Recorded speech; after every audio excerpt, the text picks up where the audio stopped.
The UPMC sports medicine experts in Central PA are here to help keep you in the game and improve your quality of life, no matter your age or activity level. Visit upmc.com/Central PA SportsMed to learn more.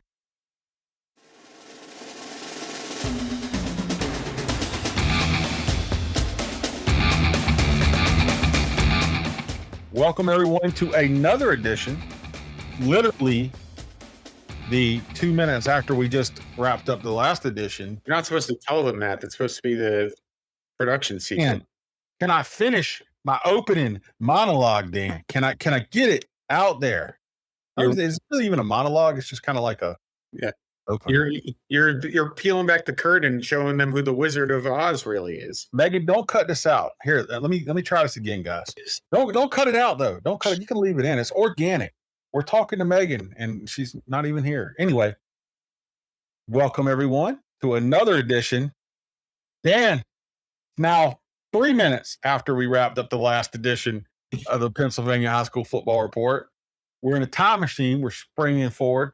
Our producer Megan is going out on vacation overseas, so we had to do them back to back. We just talked to Josh Oswalt, and now we have no script. We have no net. I don't know what you're talking about. It's April. It's the week of April. We're all doing great, and unless this one's coming out in March, then it's and the Oswalt one's coming out in April. In which case, I'll stop talking. Come on, Dan, spit it out. Yeah. Listen, that's Dan Sostek. I always do this at the start of every podcast because if you're just riding down the road and you're listening for the first time, that's Dan Sostek. And we also have Eric Epler on here. Eric, let him hear you. Hello, how are we? That's the team. And guys, like I said, we just wrapped up about a 40-minute podcast with Josh Oswalt. If you're listening to this, hopefully you listen to that one. This one, there's no plan. Like I said, we're just going to talk some football. Wanted to start off. I had kind of a disturbing story. I mean, this now be 2 weeks down the road, but Paris Ford, Dan, what's going on with your Pitt guy, man? I mean, there's some heavy accusations coming out of pipe for a really one of the best guys to come out of PA as a high school player back in 2019. Yeah, I mean, I was at Pitt when he was a big time recruit, had an Alabama offer, stayed home to go to. He's at I forget where he was initially, but then ends up at Steel Valley. And I just thought that kid, when he was at Pitt, he paired with DeMar Hamlin in that secondary, and he always looked to me like much more of a pro than DeMar Hamlin. And I like DeMar Hamlin, but he was just an awesome player, really fun to watch. His senior year, it was the COVID year, I believe. He leaves Pitt early, has the pro day where he doesn't run so well. I think he ran close to a 4.8 40, and things just didn't really work out. Got an UDFA with the Rams and everything. And I mean, it's just a pretty bummer of a story because that kid, I firmly believe if everything went right, he would have been a starting safety in the NFL. And just kind of a bummer because every time I interacted with him or saw him, it seemed like he was kind of a jovial, fun to be around kid, but just goes to show you things can snowball fast, kind of stinks. Yeah, so for people that don't know, obviously, and by the time this podcast comes out, we'll be now probably 2 weeks down the road. So it's likelihood that however this goes, it'll probably be worked out. We'll continue to watch it. Police in Allegheny County are accusing him of being involved with the shooting where there was a police chase involved. 3 men bailed from a car. They say they caught 2 of them. They claim that the third one is Paris Ford. And as far as we know, according to Pittsburgh Sports Now, I think they're still looking for him. No, he turned himself in this morning. He turned himself in? Yeah. So, look, hopefully it wasn't Paris Ford. Hopefully it's a misunderstanding because he has some talent. He was just in the USFL last year. So hopefully it wasn't him. And hopefully it's a misunderstanding. If it is him, that's terrible. I would say there's a bigger, whether it was him or not. I think it's another thing for, young kids to be aware and listen, Don't make stupid decisions. We're not saying Paris Ford is guilty or he did do something dumb. But we've seen it with other guys, other talented athletes. So, if you're a young kid, you make one wrong decision, especially if you're, and we've had this discussion about some adults over the past couple of weeks with some things that happened and were in the news. But if you're a young man, look, and you're a football star, you know, um, you're really kind of a public figure. Okay. And even in high school, and you do something against the law to that level, it's going to get out there, guys. And one dumb decision can ruin your life. Hopefully, Paris didn't make a dumb decision, but if he did, that would be sad. So we'll be a little bit down the road when this all gets figured out. He did turn himself in. At least there wasn't a terrible resolution there, because that can happen sometimes. Uh, I always said I wouldn't start the podcast with like bummer news, but here we are. Hey, I'll give you some good news. Our guy Luke Winterbottom, he had his transplant, and I talked with his dad, the running back from Whitemarsh, who played basically for 2 years with cancer. And 1 year, I think he had over 1,000 yards or something like that. He was all region. I talked to his dad. He had his bone marrow transplant. We told you guys about that, a stem cell transplant late last year. He's doing pretty good. And still some things I think that, obviously I've been through that process. There's a lot after you have a bone marrow or stem cell transplant that you have to do physically to kind of fully get back. So definitely keep him in your prayers. It's a long road back, but it's good to hear that he's having some positive news from his dad. So I wanted to update people on that as well. Yeah, and then Jared Porter as well. Some more good news. Committed to the newly FBS Delaware Blue Hens. That's I think they're entering their first year in the FBS. So he's a full on FBS Division I football player for Delaware, and well, he will be in a couple of years. And I mean, I wasn't on the podcast with Lance Dean last week, but he is he's a guy that Lance has always said, and Lance trains a lot of NFL players, trains a lot of really good athletes. He's always said he feels like Jared's, maybe the best running back in the state. And it seems lofty, but you go back and you watch that tape against that Harrisburg defense that doesn't get gashed the way it did by Jared Porter. I can't remember the last time a running back. I don't know if you can either. The last time a running back ran for 200 yards on a Harrisburg defense, that does not happen. So, and it wasn't like it wasn't just like lucky. He was breaking tackles, making people miss. He's a really talented. He's a really good kid too. Really good. He is the opposite. He's not like you get sometimes you get the skill position players that are a little, they know their skill position players. Jared Porter's got the wrestling. He's got the wrestling personality that fits the fact that he immediately finishes up the season, hits the mats. He's really quiet. Evan Ween had a really good story about how he was born with kind of some eye issues that he's overcome.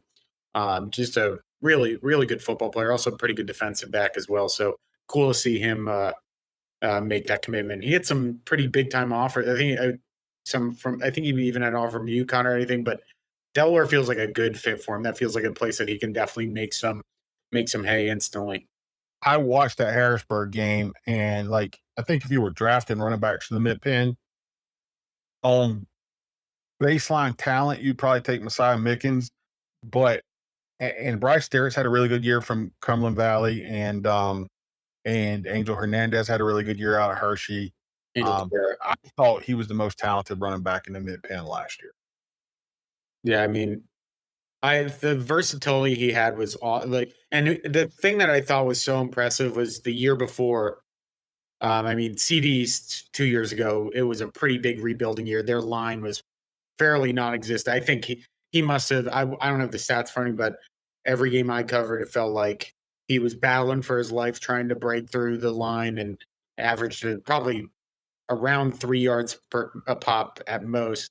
And to come back from that season where, frankly, I thought maybe he just, focus on being a cornerback and not worry as much about running back. to not only bounce back from that kind of tough season to put together the year he did was pretty awesome. Yeah, I'll second that. The thing that was most noticeable for me about Porter was, he's not a big guy, No, at all. but his toughness really showed, particularly 2 years ago. Yeah. When Dan was talking about that, just it was a very raw and suspect offensive line, and everything he got, he earned. Yeah. And and I don't want to say he doesn't have breakaway speed. He has very good speed, but it's the toughness of a guy who's, essentially you would figure behind a, raw offensive line probably would break down during the course of a season, particularly when you're dealing with Commonwealth division teams. Loading the box too. Right. And just they know what's coming. They know what's coming. And yet Porter's toughness really sort of shined out. And obviously last year too, when he had a tremendous season. Case in point was that Harrisburg game. So yeah, very happy to see and not just for him, but for the school he represents. There have been, 3 to 4. It always feels like East has 3 to 4 guys who can sort of make it at the next level. Some of them pan out, some of them don't. But Porter seems to me like a guy who has a really good head on his shoulders. His direction, he's got a purpose in what he does, a plan, if you will. And I think he'll be really successful at Delaware. And I agree with Dan too. It seems like a really perfect spot for him. Yes, newly FBS team, but he's a guy that they could focus in a bunch of different ways. And so I think he'll have a really productive 4 years there. It wouldn't surprise me if he's on the field right away. Yeah. At Delaware, at least returning kicks or something like that. Or maybe, doubling up as a D back. Yeah. He has that skill set too. So I think he'll make an immediate impact there for Blue Ends. I really do. And I believe, I don't know if he has all the records yet, but if he doesn't have all of Chase Edmonds' records, he'll probably, he's definitely set some of the single season records for CD East because I believe he's got another year left to go. So, it'll be an interesting senior year for him. I will say, Lance has done a really good job, I think, since he came in. It's kind of been up and down record-wise, but he's done an excellent job. Now, I don't think a lot of that's on him. He came into a program that didn't win a game.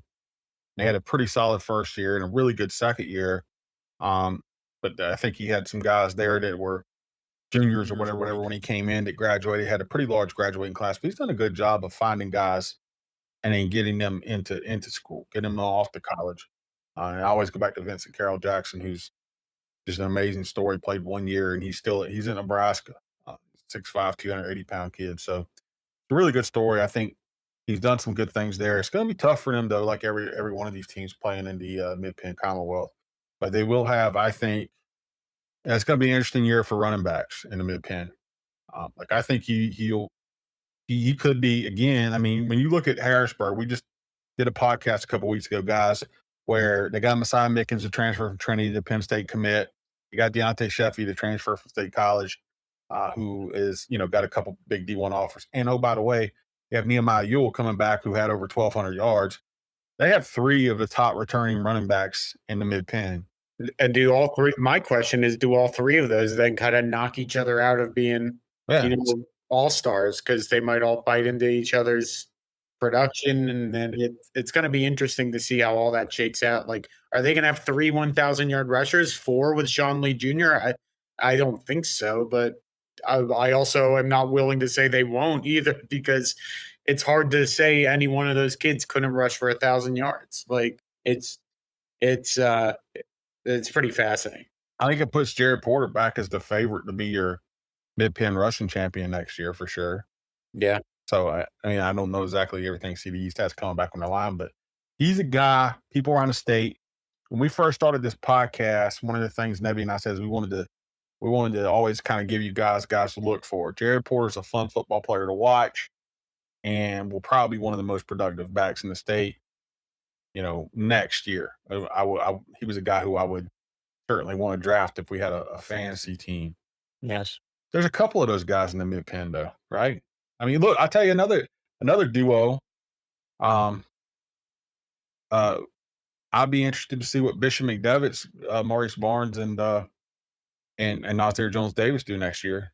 Yeah. I know Jones Davis went over 1,000. I think Barnes went for around 700. I know we had a podcast where we said, "Hey, we think Barnes is a better linebacker than running back," and some people, apparently took that the wrong way. We're not saying the kid can't run the football. We're just saying we think he's among the top 250 players in the country potentially as a linebacker. Yeah. Okay, and low key, I think a lot of people probably don't realize that Stone Saunders is going to get a lot of the hype. He's a Kentucky commit, coming back at quarterback. You have Sebastian Williams behind him, who's another good quarterback. I know they're excited about. But the running back duo next year, if I don't know what they're going to have up front, Epler, but that running back duo at McDevitt could be pretty good. Well, you still have the Quick kid too, Jonathan Quick, who you don't know where he's going to wind up permanent wise. Obviously, he's a kid too. You could roll in the slot because of his quickness. I mean, he can do a lot of damage from that position. But when you're talking rushing the football and you're talking jet sweeps and things like that, Quick's a kid too that you're going to want to get the ball to. So, I mean, when we talk about Maurice Barnes too, you're trying to project where he's going to go and play at the next level. I mean, I think we'd all be shocked if he was playing running back over linebacker. It's like I'll tell you, like Sean Lee Jr., we all think he's a good quarterback, but we think he's probably a better safety. But I would be shocked if he's not playing safety in college, like his dad did. And honestly, I was saying this too. If you're thinking about your future as a football player, and you're thinking about future, if you're a player of Maurice Barnes' level, right, where you might be a top 250 player in the state of Pennsylvania, that means the NFL is a realistic goal, not a pipe dream. If you're in the NFL, I'd rather be a linebacker. You make more money. If you're a good linebacker, you can be, latch on the special teams, have a 10, 12-year career. The average career length for a running back is 2 to 3 years, I believe, in the NFL. So, it's you might not be selling as many jerseys if you're not a running back, but probably making more money as a linebacker. Micah Parsons' 5th-year option as a linebacker would have been $24 million. Yeah, yeah. Cowboys labeled him as a defensive end, which took him out at $21 million, which kind of surprised me a little bit because I thought defensive ends might make a little bit more, but that took him out at $21 million. He's probably going to make a whole lot more than that, though, because they're going to sign that long-term deal, you think, before the season is what you keep hearing. But that just, I mean, you don't hear a lot of running backs right now getting $24 million a year. Well, I mean, it happens all the time. I mean, guys, you're playing positions in high school out of necessity. Yeah, a lot of times. I mean, look how many quarterbacks have morphed over and played in college, and now they're wide receivers. Jalen Fitzpatrick was the guy always comes to mind for me. Quarterback at Harrisburg. He played under George Chomp, was just the smartest guy in the field, just a tremendous athlete, and went to Temple and played wideout. Tyler Boyd never played wide receiver in high school. Boyd never played wide receiver. Exactly. So, it happens all the time. Remember the Bell Vernon kid, the Penn State recruit. Quinton Martin. Quinton Martin. 2 years ago. We don't know where he was playing quarterback and running, basically Bell Vernon's offense was drawn up in the dirt like a playground. Hey, just direct snap to Quinton Martin, let him go. He's not playing quarterback in college. The heck, we don't even know if Deontay Sheffy's going to stick it. He could be a slot receiver this year. You don't know. So it's just, I mean, you're really good athletes in high school are playing quarterback. They're playing middle linebacker. They're playing running back or D-backs, things like that. That's just how it is. You want best athletes on the field. Yeah. Speaking of really good at that, I kind of wanted to bring this up. I don't know if you're okay, David, but just being out at some track meets this past week and everything, I was just thinking about, how many of our top football players are out on the track and field this year. And it's a pretty big number. Obviously the big one, the one that I think it will be the headliner for most of the year is Lex Cyrus, right? probably going to win another state championship in the 200 meter, and probably going to keep picking up offers until the cows come home. Because when you run the way he runs, it's only a matter of time. Then you got JJ Kelly coming back to football this year. It sounds like probably going to win another triple jump state title. Then Brecken Swope, I think, is graduating this year, if I'm not mistaken. Yeah, but he's another guy, who had a really good football year. I thought probably could. I don't know if he had offers or anything, but probably could have latched on somewhere as a deep threat wide receiver. They're I think he's going for track somewhere. yeah, which is the right choice because he's an awesome, awesome pole vaulter. But it's always fun to go out to these track and field meets and see some of these kids without the pads on, kind of show off how athletic they are. We've had a lot of. Then you go down to the field, and all of a sudden you see a guy like Anthony Smith a few years ago say that he hasn't done shot put before and place in the state shot. I think Javen Williams was a shot put guy. Mhm. Who knows? I guarantee you, if Kevin Brown wanted to do shot put or discus, that could win the discus or shot put competition as well. So He's probably ticked there's no hammer throw in high school. he probably He's probably upset about. Kevin Brown probably just wants to do the carnival thing where you just hit the. Yeah. Kevin Brown is Brock Lesnar. I say that every couple of years, I think I just label a guy Brock Lesnar. Yeah. He's Brock Lesnar, but I mean, he's just like the biggest, baddest dude. It was Riley Robel for a couple of years for me. Now I think it's Kevin Brown. He's just like the biggest, baddest dude out there doing it. Chambersburg's got some other kids too. Antonio Harrison, who's a pretty good running back for them. Again, sometimes he gets lost in the shuffle because they're always kind of working to develop that interior line. But he had a couple really big plays this past year. He's one of their best sprinters on their sprint team. And then Jameer Jones is graduating, so he won't be back on the team next year. But that's another kid that I've always thought is a really good. I've always thought he was a guy that maybe if he was in a better situation in terms of, again, offensive line, things like that, could have made him more as a quarterback. But he's another football player on the track this spring that is going to do pretty big things. Josh Angelo at East Penn as well. Where's Jameer Jones going? I'm not sure yet. I don't know if he's committed anywhere yet. But He's a good athlete. I don't know that I don't know that he was like statistically like the top guy in any one of the sports, but except for track, I know he's really good. But yeah, he's just a really good athlete. Yeah, I mean, he was their quarterback for a while just because I think he was their best athlete. He's 6'4", 195. But like I said, that the line at Chambersburg is always, the trench is always where they're working to compete in the Commonwealth. I think if you put Chambersburg in a colonial division, they probably do pretty darn well. But it's just the way it is. He was a pretty good safety for them as well, big part of their basketball program. But again, I've always said that I thought he'd be I imagine, I'm guessing he's going to school for track because he's a state top 8 guy. So We'll have to do something at some level. So yeah, but that's kind of the value of going to these track meets. To beyond seeing the elite track guys is kind of seeing some of these football people show, kind of, because we don't get too many schools like Cumberland Valley doing combines, right? We just kind of have to guess watching huddle films. So to see a guy like JJ Kelly seemingly float in the air for 30 seconds, and I'm sure I'm speaking for all of us, but I'm really excited to see him back on the football field this year, because even in the limited taste 2 years ago, you could see it out there, even though he's pretty raw. The UPMC sports medicine experts in Central PA are here to help keep you in the game and improve your quality of life, no matter your age or activity level. Visit upmc.com/Central PA SportsMed to learn more. that's one of the fun things about this track season. Like you said, we're going to get to see a lot of these young guys. I think a lot of people think because we're based out of Harrisburg, sometimes it sounds like we're like mid-pen homers.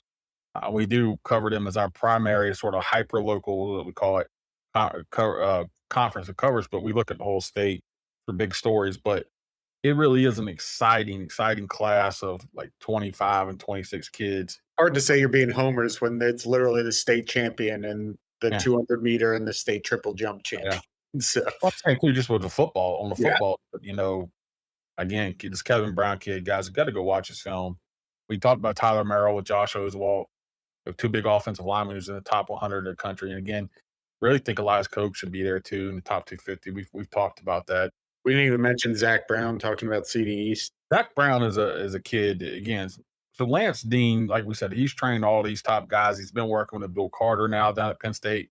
Going to work with Curtis Jacobs. He is really excited about this kid. He has been since the freshman year.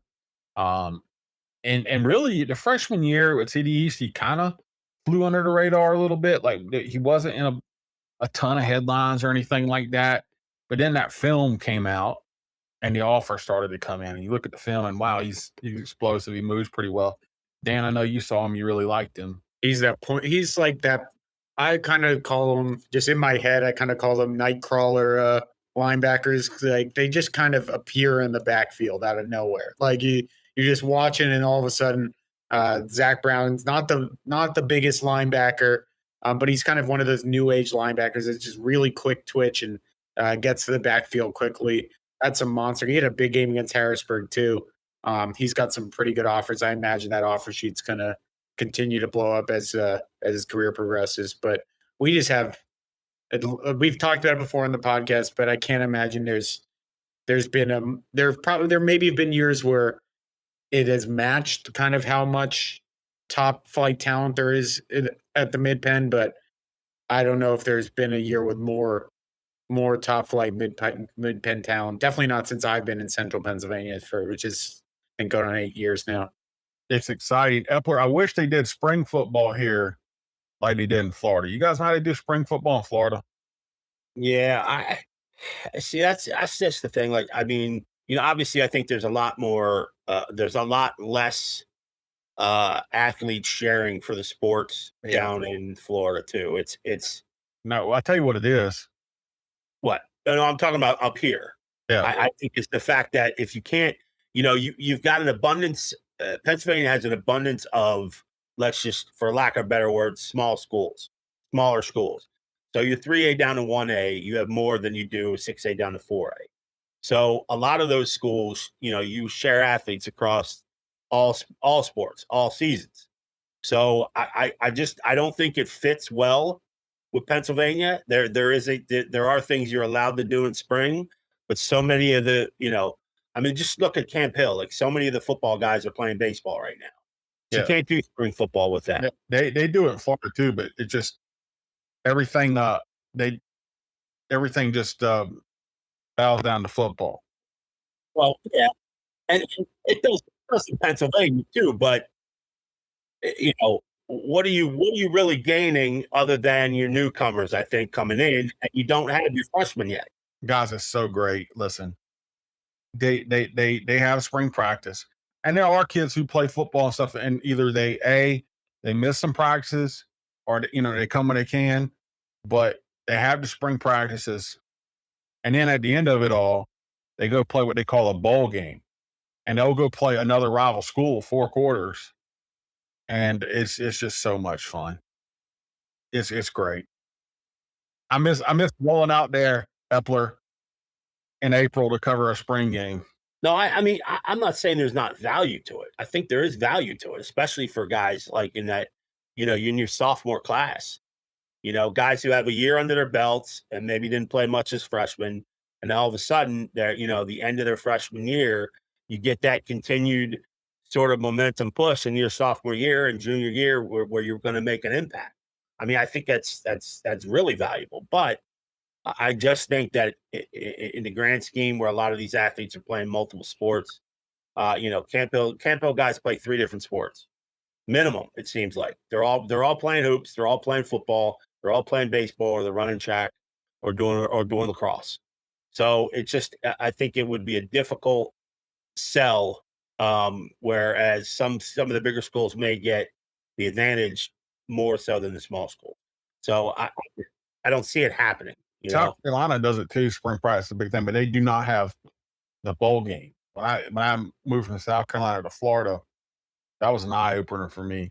And no, they didn't just put in the sophomores. So I was surprised. Like you'd have Division I running back in the fourth quarter of the spring game. I'm like, what if this guy tears the knee? It's kind of like one of my things about the Big 33. I'm like, I don't know about playing at that time of year, going into another season, but it was fun, man. South Carolina, like I said, was a little bit different. They would have 2 weeks of spring practice or whatever, where it was just every day, but no spring games. Bar was fun. I miss it, but Well, I mean, even now with the transfer portal in college, a game like the Big 33, it's so few true freshmen make an impact now at college.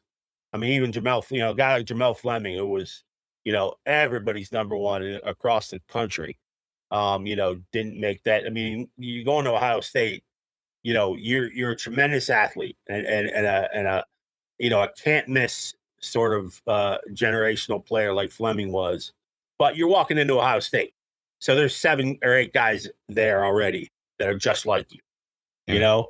So I don't think it's that big of a deal when you're talking about seniors playing in Big 33 or East West. You know who makes an impact?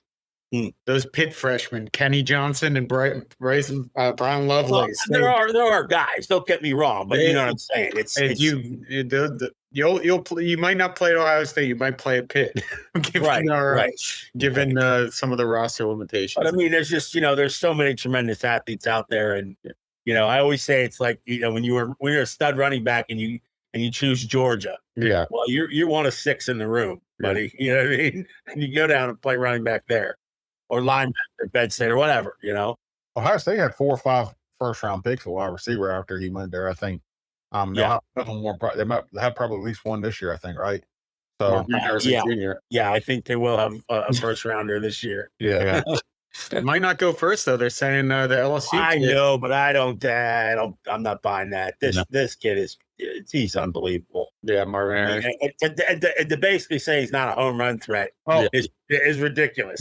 That's why Napier is being talked about ahead of him now, because he's more of a home run threat. Yeah, all right. That's they got to take a quarterback now though, because they unless you're gonna start Tyson Badgett. I'm saying saying Neighbors might go ahead of Marvin Harrison Jr. Right, because Neighbors is more of a home run threat, which Neighbors is tremendous. Don't get me wrong. It's a crazy wide receiver. That's a little far fetched to say he's not as good of a home run threat. I don't know about that. Well, guys, look, we've talked a lot about nothing. Actually, we talked a lot about different things and kind of bounced all over the place here. We're coming up on spring, so we will be getting in these 7-on-7 soon. I'm pretty excited about that. Probably time to start digging into looking at these 2025 prospects. Well, and those 7-on-7s too are where you first start hearing about. So that's where we first started hearing about. Hey, Harrisburg's got this pretty good wide receiver named Elias Koch. Yeah, it's when people start whispering to you that they've got a freshman tackle named Kevin Brown or something that's not here, but someone to keep an eye. That's when you start hearing the whispers about the next crop of stars that are coming up through the mid-10. So I'll leave you with this. By the time this podcast goes up, Matt Zollers will have picked his college, but supposedly set his commitment date for April 4th. Well, it's not Pitt. Pitt just took their 2025 quarterback from Ohio. So I know you were counting on that, though. I know you were counting on him. Yeah, I'm always counting on Pitt to win these recruiting battles, man. They're always, when you see Pitt against an SEC school in Penn State, I always pencil in Pitt to win them. So let's see if Dan can pick this right. Dan, you've been following it. When this podcast comes out, he will have already chosen. Where do you think Matt Zollers is going here? He's going to Columbia, Missouri. He's a Missouri Tiger, I think. Yeah, I think it.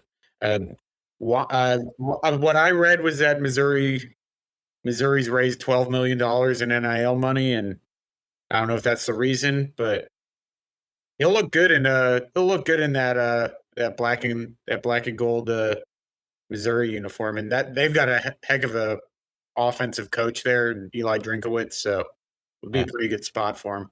It would be a good enough reason for me. So if that's why, no hate here. Yeah. Show me where to sign. I'm pretty sure he's going to bypass Eastern Michigan. So he's not going to want to my alma mater, I think. it's going to be a tough call for him. So But I think Dan's right. I think he's Mizzou. yeah, Charlie Batch. Maybe get Charlie Batch Jr. or something in the mix. Maybe, yeah.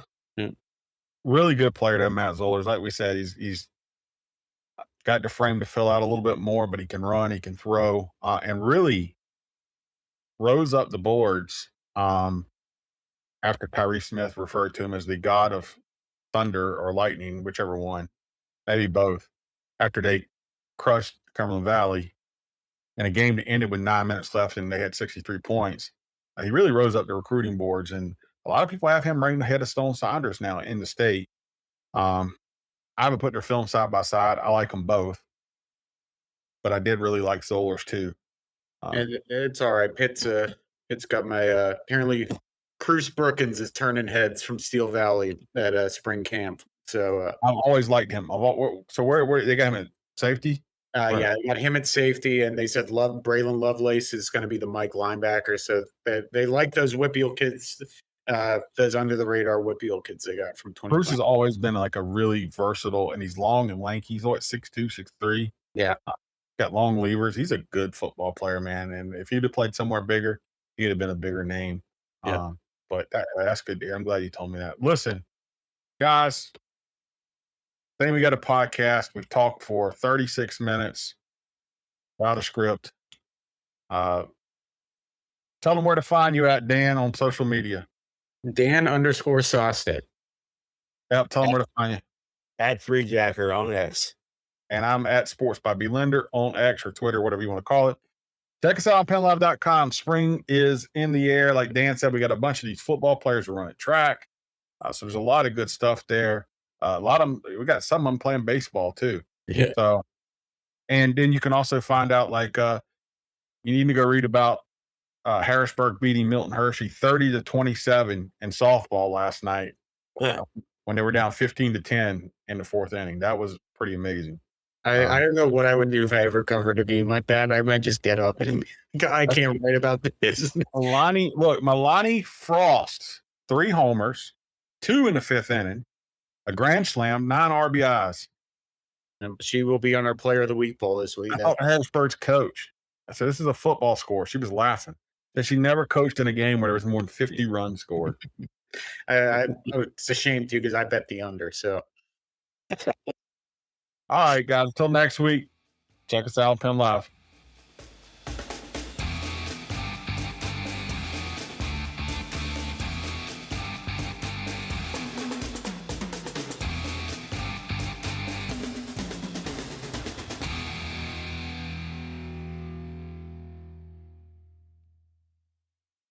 The UPMC sports medicine experts in Central PA are here to help keep you in the game and improve your quality of life, no matter your age or activity level. Visit upmc.com/Central PA SportsMed to learn more.